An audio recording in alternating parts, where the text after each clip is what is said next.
Campus సెలక్షన్స్లో job వచ్చింది. నాన్న కష్టపడింది చాలు, ఇక వాలంటరీ రిటైర్మెంట్ తీసుకోమన్నాడు.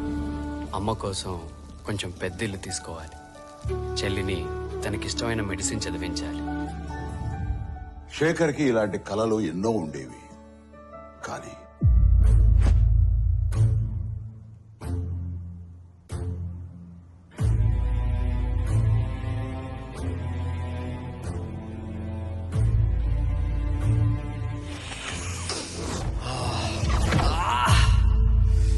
డ్రగ్స్ అలవాటయ్యాక శేఖర్కి తన కలలతో పాటు జీవితంలో మరెన్నో దూరం అయ్యాయి.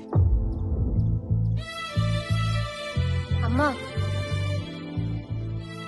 స్టోర్కి వెళ్ళొస్తానమ్మా. ఇలా ఒక్క శేఖరే కాదు, ఎందరో యువత యువకులు ఈ డ్రగ్స్ గా ఆకర్షితులై తమ జీవితాల్ని నాశనం చేసుకుంటారు. మీకు తెలిసి ఎవరైనా ఈ డ్రగ్స్ అమ్మటం గాని, కొనటం గాని, వినియోగించడం గాని చేస్తున్నట్లయితే ఆ సమాచారాన్ని వెంటనే తెలంగాణ యాంటీ నార్కోటిక్స్ బ్యూరోకి తెలియచేయండి. మీరు చేయాల్సిన ఫోన్ నెంబర్ 87-126-71111. మీ వివరాలు గోప్యంగా ఉంచబడతాయి. బాధితులను ఆ మత్తు నుండి దూరం చేయటమే వారి ఆశయం తప్ప శిక్షించడం కాదు.